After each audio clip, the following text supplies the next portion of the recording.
Boa tarde, alunos do 8º ano. Então, vou fazer aqui um breve vídeo, bem rapidinho, 7 minutos, 10 minutos no máximo, só para lembrar algumas coisas. Então, nós teremos um movimento uniforme na prova, cálculo de movimento uniforme, que aquele cálculo vai trabalhar com a questão da velocidade e do espaço percorrido por um corpo. Então, se eu quiser saber qual é a velocidade média de um corpo, eu pego a variação de espaço pela variação de tempo. Tá? Lembrar que tempo é dado em segundos, espaço dado em metros e a velocidade dada em metros por segundo. Quando que eu sei que o objeto ele tem um movimento dentro do movimento uniforme, que ele é chamado de movimento progressivo e movimento retrógrado. Quando eu tiver a velocidade positiva em uma função horária, eu tenho um movimento chamado de progressivo. E quando eu tenho a velocidade negativa, eu chamo esse movimento de retrógrado.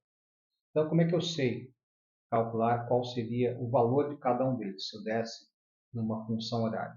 Então, vamos dar um exemplo aqui. Se eu pegasse aqui, vou pegar aqui, vou abrir aqui o Word aqui, vou mostrar como seria. Então, um exemplo. Se eu desse aqui para vocês, deixa eu ampliar aqui a nossa página aqui.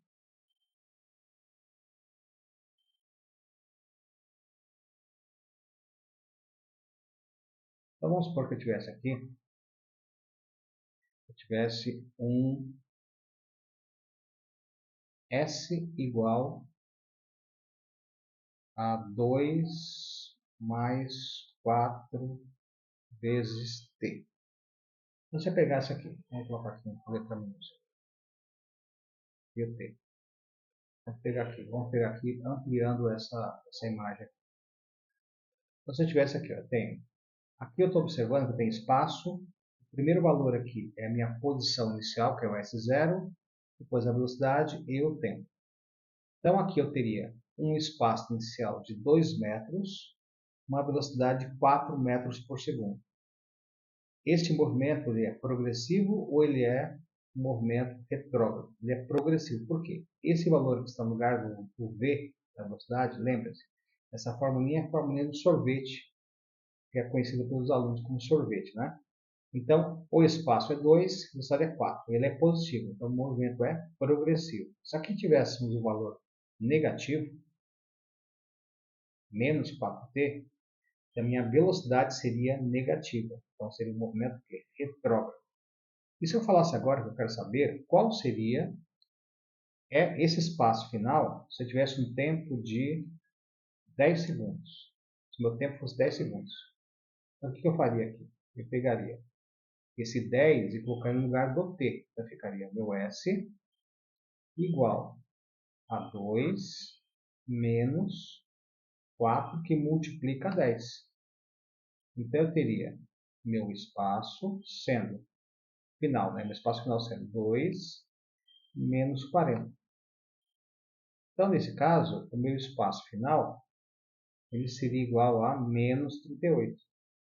Lembra que eu falei que o movimento aqui, quando é a velocidade negativa, ele é retrógrado? Está voltando 38 metros. Se aqui fosse positivo, eu teria aqui mais 4 vezes 10, Aqui ficaria 40 mais o 2.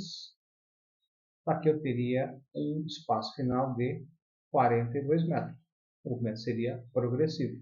Então, voltando lá para a nossa tela aqui do... Então, aqui nós temos aqui, o movimento ele ocupa espaços iguais com tempos iguais, eu falo que o movimento é uniforme.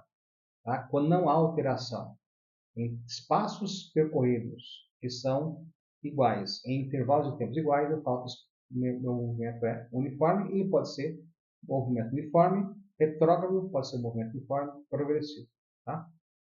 Aí, nós mostramos aqui, fizemos alguns exercícios em sala, mostramos alguns cálculos, aquele menininho lá, que a posição de tempo dele inicial é 0, na posição 0. Após passar 100 centímetros, gastou 20 segundos. Após passar mais 100 centímetros, foi com tempo de 40, ou seja, mais 20. Quando ele andou mais 100 centímetros, aumentou mais 20, de 40 para 60. Então, quando aumentou mais 100 centímetros, ele aumentou mais 20, de 60 para 80. Então, o movimento está sendo o quê? Totalmente uniforme. E qual é a velocidade média aqui? Se eu pegar aqui, então, 100, que é o 200 menos 100 dá 100, dividido por 40 menos 20 dá 20. Então, vai ficar 100 dividido por 20, 5 centímetros por segundo. Seria a sua velocidade. E aí nós fizemos alguns cálculos, algumas tabelas preenchemos, né? A variação sempre é o delta, é a variação de tempo, delta S é a variação de espaço. Aí depois disso nós fizemos aqui do movimento agora médio, né? A velocidade média, que sempre é a variação de espaço pela variação de tempo. E depois nós falamos sobre os movimentos chamados movimentos acelerados, tá? Então, quando eu tenho um movimento chamado de acelerado, é quando há uma variação da velocidade. Vou voltar um pouco aqui. O nosso movimento agora uniformemente variado. É o próximo movimento nosso. Há uma outra coisa. Para dizer se o móvel está ou não está em movimento, depende do referencial que está sendo considerado. Então, lembra que eu falei? Uma pessoa dentro de um carro e com um passageiro nesse carro. Os dois passageiros e motoristas estão em repouso, um em referencial com o outro. Mas uma pessoa está fora desse carro, na calçada, olhando o carro passar, vê todos em movimento, o carro, o motorista e o passageiro. Também o passageiro e o motorista enxergam quem está na calçada também o movimento, passando, ou seja, ele está indo para frente, a pessoa como se estivesse indo para trás. Tá? Então também tem um referencial dentro do carro, a pessoa que está externa está em movimento. Vamos agora para o nosso chamado movimento uniformemente variado. Vamos lá. Chega lá. Nosso próximo capítulo.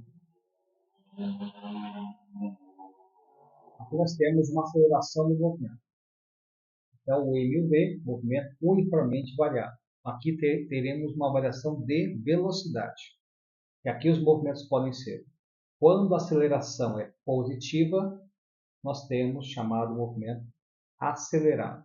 E quando o movimento tem uma aceleração negativa, nós chamamos de movimento uniformemente variado, retardado. Tá?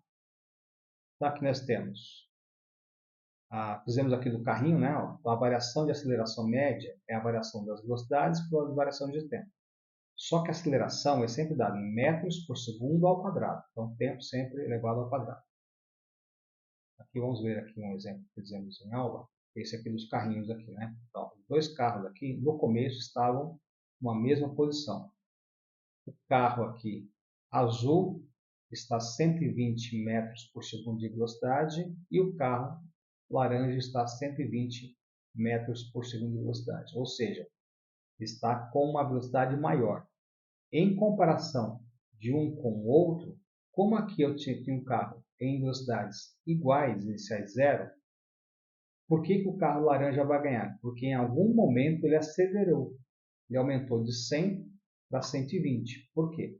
Se os dois mantivessem a mesma velocidade, os carros passariam ao mesmo tempo no ponto de chegada. Um passa à frente do outro porque um acelerou mais do que o outro. Tá? Então, nós fizemos esse cálculo para vocês.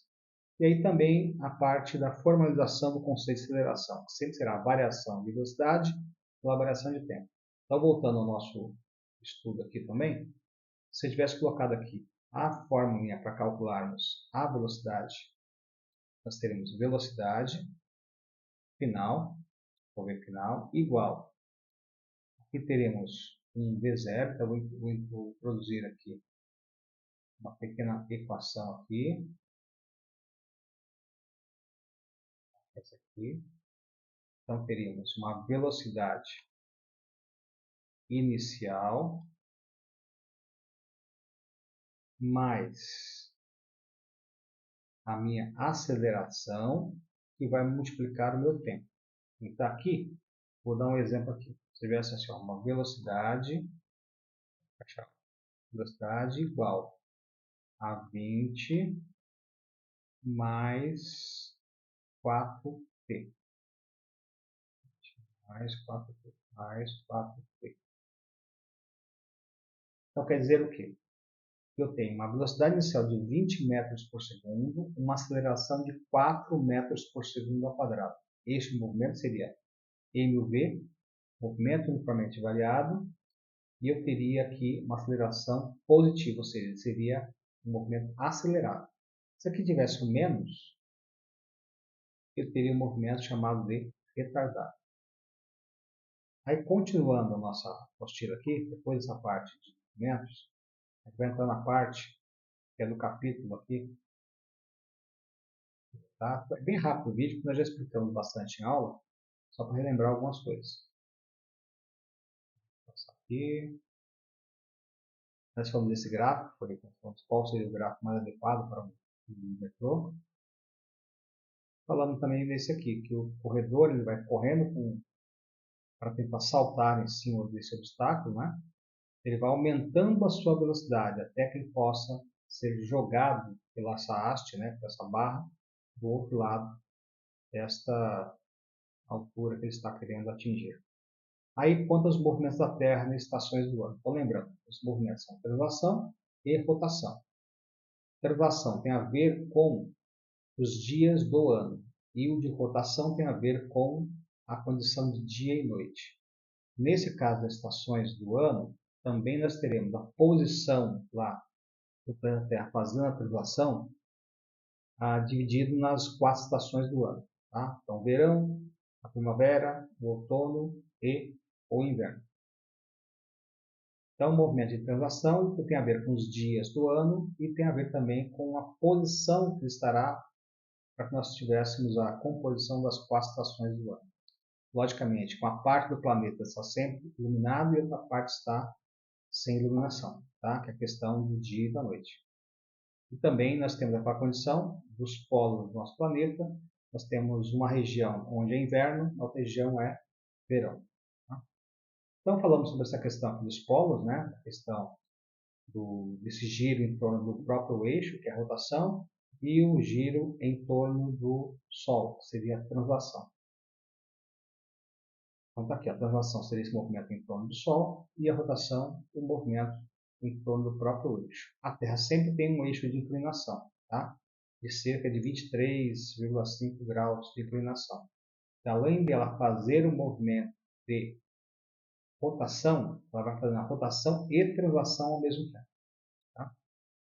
Então, basicamente, a gente vai ter aqui talvez o conceito dos eclipses, né? Essa parte de claro e escuro, e a parte do que seria um eclipse do Sol e que seria um eclipse lunar. Tá? Então, a gente viu toda essa parte em sala de aula. Bom, então, basicamente é isso. O fuso horário não vai cair na sua prova. Tá? Então, basicamente seria essa parte que nós vimos para o trabalho de vocês em sala. Tá? Aí depois temos as implicações dessa questão da rotação da Terra em relação ao nosso planeta e os efeitos que isso vai causar. Ok? Então, um bom estudo para vocês. Até lá. Até a próxima semana.